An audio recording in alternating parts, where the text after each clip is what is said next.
Assalamualaikum warahmatullahi wabarakatuh. Kembali lagi bersama saya Josi Julian Hidayat. Nah, di sini saya akan memberikan sebuah tutorial tentang data mining ya, terutama tentang improvement tuning, yaitu bagaimana cara kita mengimprove suatu model machine learning untuk mencapai kesempurnaan. Di sini kita terlebih dahulu masuk ke dalam sebuah Google Colabs dari Google Drive. Kita tunggu hingga terbuka. Kemudian setelah kita terbuka, kita klik connect. Lalu kita juga di sini bisa merubah namanya menjadi terserah kita gitu. Pertama-tama yang harus teman ketikkan adalah mengimport sebuah library. Nah, library ini digunakan untuk membaca readCV, yaitu mengambil data langsung dari URL. Kita pertama-tama ketikkan terlebih dahulu library-nya, yaitu Panda. Kemudian kita ketikkan perintahnya, yaitu file sama dengan URL yang kita punya dari datasetnya. Kemudian kita berikan perintah untuk membaca data tersebut. Nah, dataset setelah dibuat perintahnya, kita bisa melihat bahwa dataset ini memuat berbagai jenis atribut yang berkaitan dengan kondisi medis pasien nantinya. Misalkan seperti usia, jenis kelamin, kemudian jenis tekanan darah dan lain sebagainya. Nah, tahap ini penting dalam proses data mining karena memungkinkan kita dapat memahami struktur data di awal sebelum melakukan sebuah model prediksi. Nah, dataset ini nantinya akan kita gunakan untuk eksplorasi lebih lanjut atau pembangunan model prediksi. Nah, dataset ini sangat relevan ya buat klasifikasi biner dalam konteks prediksi penyakit. Nah, selanjutnya kita ke step yang kedua, yaitu kita mengidentifikasi dulu nih dari dataset ini seperti apa dengan menggunakan perintah dfinfo dan juga dfdescribe ya. Nah, dari sini kita bisa melihat nantinya berapa jumlah entry data atau baris dan kolom fitur yang seharusnya bertipe data numerik ataupun nilai yang hilang karena seluruh kolom memiliki jumlah data gitu. Nah, sementara itu fungsi dfdescribe ini apa sih? Nah, fungsinya ini untuk tentunya memberikan ringkasan yang apa ya? Statistik deskriptif, artinya sebuah statistik yang dapat dijabarkan. Nah, untuk setiap kolom numerik di dalam datasetnya gitu. Jadi nanti akan muncul nih matriks yang ditampilkannya itu berupa nilai minimum, maksimum biasanya, terus standar deviasi, terus kuartil, dan informasi lainnya di dalam dataset tersebut. Terus selanjutnya kita akan dictionary terlebih dahulu ya teman-teman, karena tentunya di dalam data medis ini banyak sekali istilah yang akan kita gunakan. Nah, dictionary ini kita bisa buat dalam sebuah fitur description yang berisi tentang deskripsi dari masing-masing fitur pada dataset terkait gitu. Jadi misalkan menjelaskan arti dan nama kolom di dataset agar lebih mudah dipahami terutama oleh pihak yang tentunya non teknis gitu ya, tidak ada kaitannya dengan program yang kita buat. Nah, sebagai contoh misalkan nanti kolom X ya, ini bisa kita describe-kan sebagai usia pasien. Nah, penjelasan ini penting gitu dalam sebuah dataset karena ini adalah istilah-istilah teknis yang tentunya sulit dimengerti oleh semua pengguna data gitu. Nah, dengan adanya kamus ini, proses analisis ini menjadi lebih transparan, interpretatif, terus ini juga sangat penting dalam konteks penelitian di bidang kesehatan. Nah, proses pencetakan ini menggunakan perulangan for juga menunjukkan pendekatan yang rapih dan sistematis nantinya dalam dokumentasi fitur dataset. Kita ketikkan dulu semua dictionary yang ada di dalam kolomnya.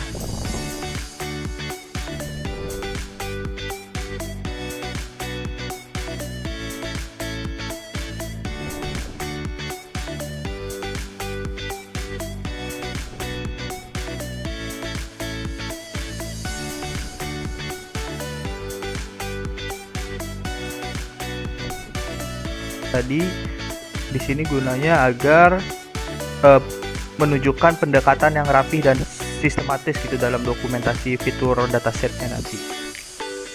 Nah, ini hasilnya di sini sudah ada egg adalah usia, terus anemia adalah anemia, terus ada presentasi penggunaan dosis dan lain-lainnya gitu, tekanan darah. Terus kita lanjut ke kode berikutnya, yaitu memastikan nih, kita harus mengecek dulu nih apakah ada yang hilang di dalam dataset tersebut atau memiliki nilai missing value. Nah, yaitu kita menggunakan fungsi is null sum, di mana ini adalah salah satu penggunaan dari Pandas ya. Nah, fungsi ini tentunya akan menghitung nih jumlah nilai kosong atau missing values pada setiap kolom di dataset. Nah, jika hasilnya menunjukkan 0 untuk semua kolom, artinya dataset ini tidak ada atau tidak memiliki nilai yang hilang gitu. Nah, langkah ini tuh penting nih dalam proses pembersihan data, karena keberadaan data yang kosong ini dapat mempengaruhi akurasi model dan mengganggu interpretasi analisis. Nah, oleh karena itu validasi terhadap kelengkapan data juga merupakan prosedur awal yang wajib dilakukan dalam setiap proses data mining. Bisa dilihat di sini tidak ada missing value ya, karena nilainya semuanya 0, artinya semua data ini memiliki nilai. Terus selanjutnya kita akan masuk ke dalam sebuah proses pembersihan data atau memeriksa keberadaan data duplikat. Nah, data duplikat sendiri ini adalah apa sih teman-teman? Nah, data duplikat ini adalah baris-baris yang memiliki nilai yang sama persis pada seluruh kolom gitu. Jadi jika dibiarkan, tentunya ini dapat menyebabkan distorsi pada hasil analisis dan pemodelan. Nah, untuk melakukan pengecekan kita bisa gunakan fungsi df duplicate sum yang menghitung beberapa banyak nih baris yang terdeteksi duplikat. Kemudian jika ditemukan adanya data yang terduplikasi, maka kita perlu menghapusnya agar dataset menjadi lebih bersih dan akurat. Nah, penghapusan yang dilakukan ini tentunya akan menambah proses observasi atau memastikan proses observasi dari pelatihan ini yang benar-benar unik. Artinya tidak ada atau tidak mengganggu keintegrasian suatu data. Jadi langkah ini juga bagian lengkap nih dari data cleaning dalam alur kerja. Mungkin dalam data mining kita sudah biasa mengenal istilah TRISP DM. Nah, sehingga ini harus dilakukan nih sebelum masuk ke dalam sebuah eksplorasi data atau modelingnya. Kita ketikkan di sini seperti yang sudah saya jelaskan, kita menggunakan df duplicate sum.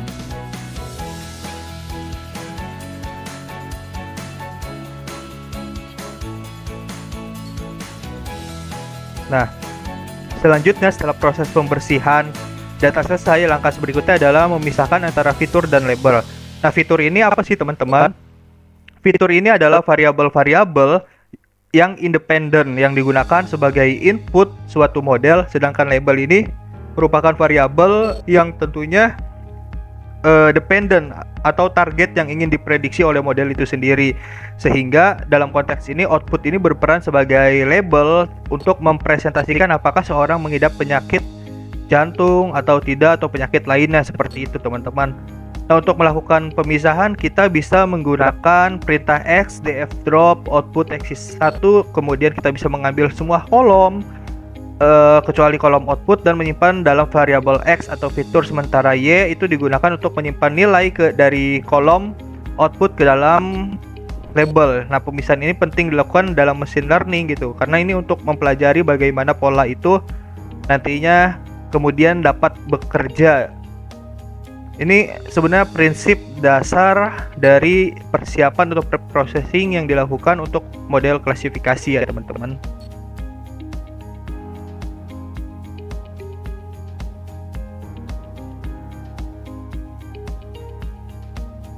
Kita cek kembali kodenya. Nah, selanjutnya kita masuk sebentar, kita cek kembali. Ini udah setiap tahapan proses udah. Kita masuk ke dalam step ke-7. Nah, langkah selanjutnya ini adalah proses pembuatan model machine learning. Ini membagi dataset menjadi dua bagian, yaitu data latih atau training set dan data uji atau testing set. Yang mana hal ini dilakukan agar model dapat dilatih pada bagian data lalu diuji pada data yang belum pernah dilihat sebelumnya untuk mengatur performa objektivitasnya. Nah, kita dapat menggunakan fungsi train test split dari pustaka sklearn model selection untuk melakukan pembagian ini. Berarti kita nanti akan membagi nih 80% ke dalam data latih xtrain, ytrain, dan 20% sisanya ini ke dalam data uji atau xtest dan ytest. Nah, parameter random state yang digunakan ini adalah parameter random state part2 agar pembagian datanya ini tentunya bersifat konsisten dan dapat direproduksi. Nah, hasil bagian data ini akan selalu sama nih setiap kali kode dijalankan. Nah, langkah ini sangat penting nih untuk membantu kita menghindari overdrifting, yaitu kondisi di mana model ini terlalu baik dalam mengenali data latih namun buruk dalam mengenali data baru. Dengan memisahkan data, kita dapat mengevaluasi nih bagaimana baiknya model generalization dari setiap data yang belum pernah dilatih sebelumnya.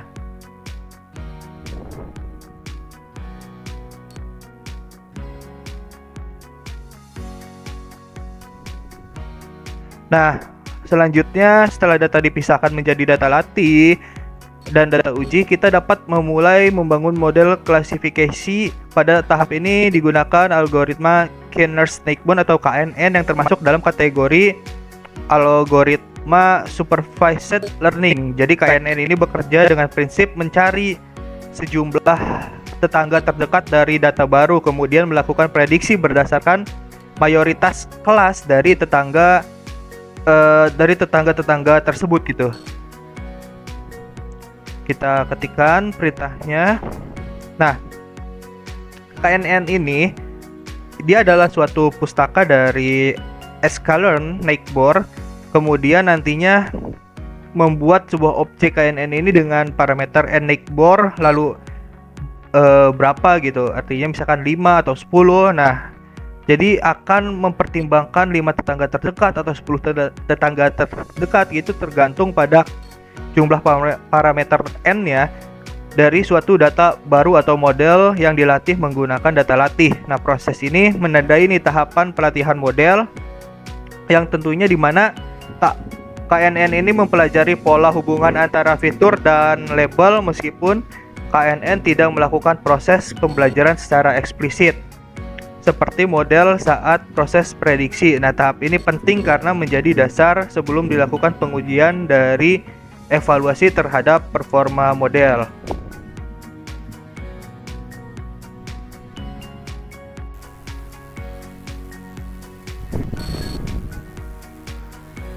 Nah, setelah kita buat pemodelan, kita selanjutnya akan masuk ke dalam pengujian performa model terhadap data uji. Nah, hal ini dilakukan dengan memprediksi nilai target atau Y-prediction menggunakan fitur uji yaitu X-test dan kemudian membandingkannya dengan nilai target asli atau Y-test. Nah, evaluasi performa model ini dilakukan untuk beberapa metrik dari sklearn matrix, yaitu akurasi, terus classification report, dan kemudian confusion matrix.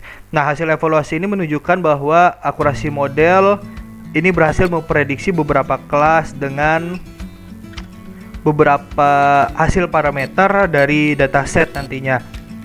Kita ketikkan dulu kodenya.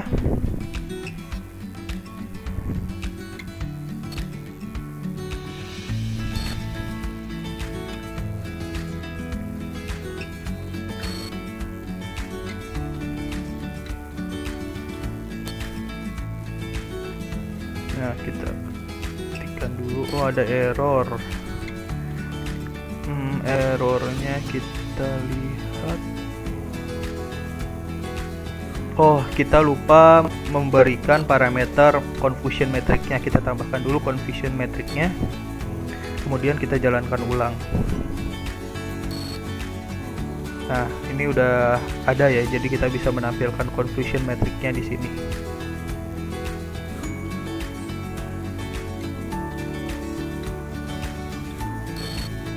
Nah, selanjutnya kita masuk ke dalam tahapan yang ke-10, yaitu untuk mengevaluasi kestabilan performa model secara lebih menyeluruh. Nah, kita dapat menggunakan teknik cross validation tentunya.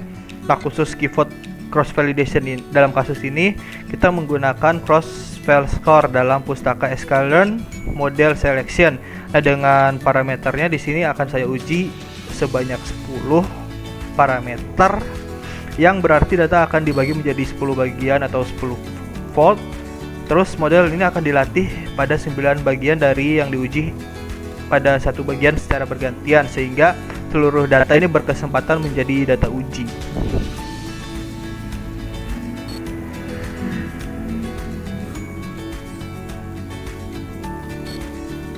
Nah, bisa dilihat di sini hasil dari cross validation ini memiliki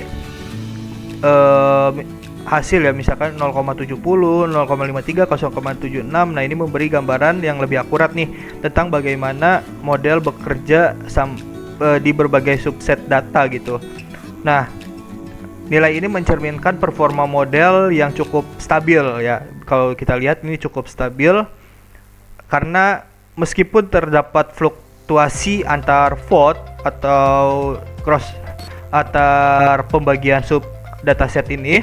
Nah, cross validation ini sangat penting nih dalam menghindari bias dari bagian data tunggal dan memberikan gambaran yang secara lebih realistis terhadap kemampuan generalisasi dari suatu model. Nah, jika variasi atau vote terlalu besar bisa mengindikasi bahwa model masih perlu ditingkatkan atau perlu direpresentasikan lebih baik lagi.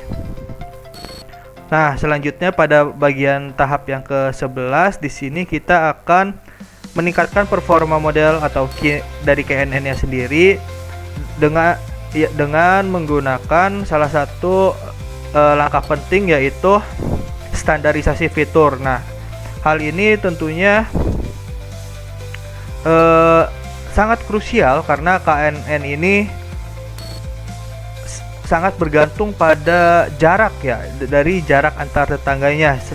Dan jika skala yang antar fiturnya berbeda jauh, misalnya tekanan darah dan usia, maka fiturnya ini dengan nilai besar akan mendominasi hasil prediksinya gitu nantinya.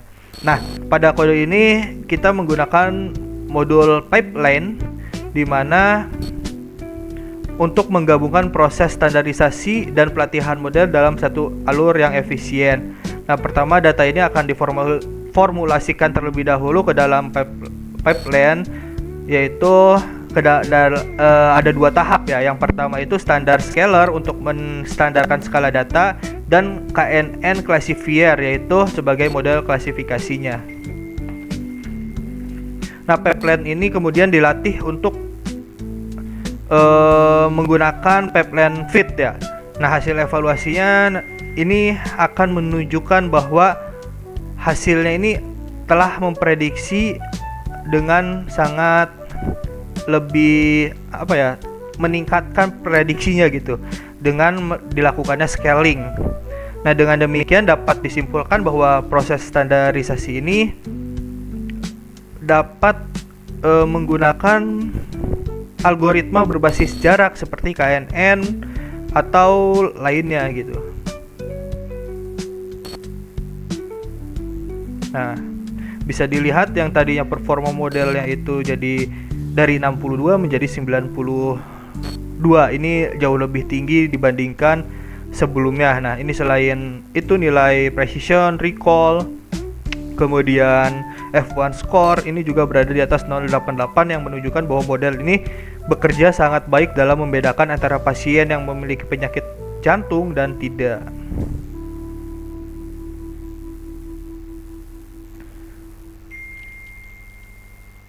setelah melakukan itu, kita akan melakukan sebuah improvement, yaitu menggunakan grid search ya, dimana tujuannya ini adalah untuk menemukan nilai parameter terbaik. Nah, dalam hal ini jumlah tetangga yang terdekat pada K di algoritma KNN ini akan menghasilkan performa yang paling optimal. Nah, kita ketikkan dulu perintahnya. Nah, setelah dilakukan proses pencarian, nantinya kita dapat mencetak nih hasil parameter mana yang terbaik menggunakan grid base params. Nah, skor rata-rata cost validation-nya berapa, kemudian skor tertingginya berapa. Nah, optimasi parameter ini seperti ini gitu ya. Ini sangat penting untuk meningkatkan kinerja model secara maksimal tanpa harus menebak-nebak nih nilai parameternya kira-kira berapa, sehingga menghasilkan model yang lebih akurat dan bisa diandalkan saat diterapkan pada data yang nyata.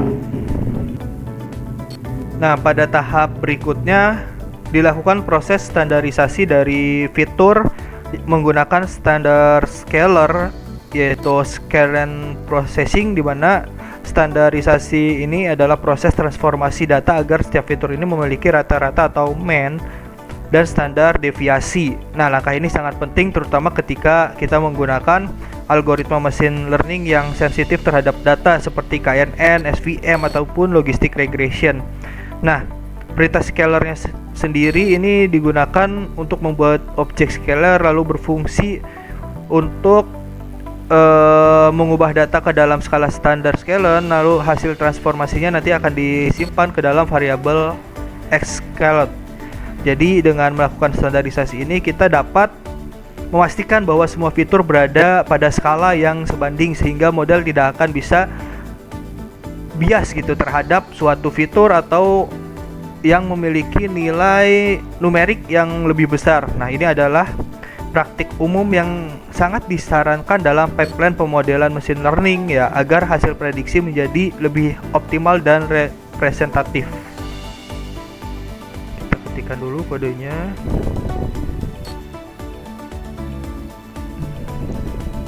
Nah, udah. Selanjutnya kita masuk ke dalam evaluasi dari KNN-nya sendiri. Nah, sebelum itu kita harus memberikan rank sebagai nilai K. Nah, ini berarti kita akan mempertimbangkan nilai K mulai dari 1 hingga 20. Nah, pendefinisian ini sangat berguna tentunya saat kita ingin menguji nilai nilai K untuk mencari data yang paling optimal, baik secara manual melalui perulangan atau loop maupun dengan pendekatan otomatis atau open grid CV ya. Ini tujuannya adalah untuk mengevaluasi bagaimana performa model berubah terhadap variasi jumlah tetangga. Nah, selanjutnya kita pada tahap ke-15 ini kita melakukan proses evaluasi performa model KNN-nya, yaitu dengan berbagai nilai K menggunakan fault validation. Nah, tujuannya untuk melihat bagaimana model ini berubah saat nilai K-nya ini bervariasi sehingga dapat menentukan nilai K terbaik. Dimana untuk setiap nilai K dalam K-rank ini dibuat model KNN classifier dan dievaluasi menggunakan cross validation dengan 10 vote. Nah, hasil akurasi dari masing-masing vote ini akan dirata-ratakan menggunakan mean. Nah, hasil akhirnya adalah list CV course yang ini nantinya berupa berisi rata-rata skor cross validation untuk setiap nilai K yang ada di dalam K-rank yang tadi kita buat. Nah, data ini digunakan untuk membuat grafik perbandingan akurasi terhadap nilai K atau langsung diambil nilai tertinggi untuk menentukan parameter yang terbaik. Nah, langkah ini termasuk ke dalam proses hyperparameter tuning manual dan menggunakan cara yang efektif untuk menghindari overdrifting dan juga underfitting pada model KNN.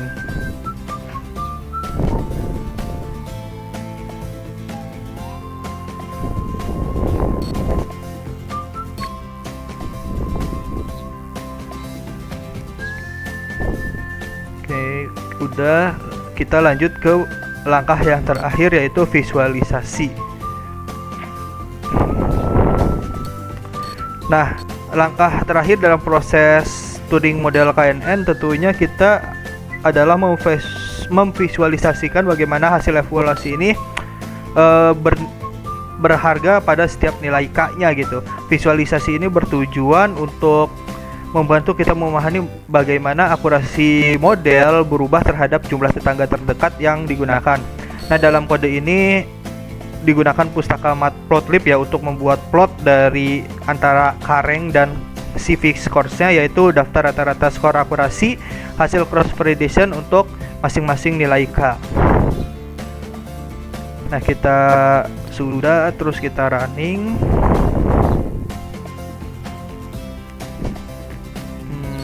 Kita cek dulu. Oke, kita running.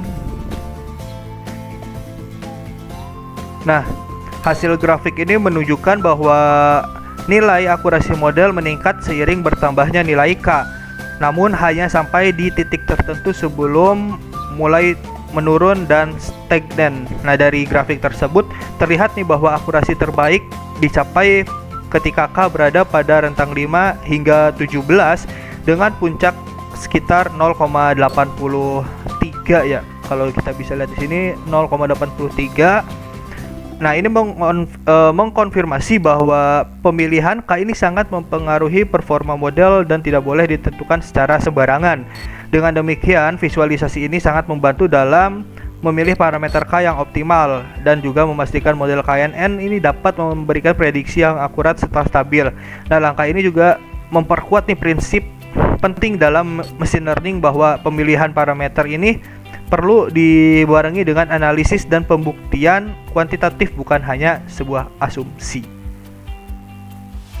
Nah, mungkin sekian penjelasan dari saya tentang analisis data menggunakan KNN dan juga improvement tuningnya. Kurang lebihnya mohon maaf. Sampai bertemu di video berikutnya. Selamat siang, dadah.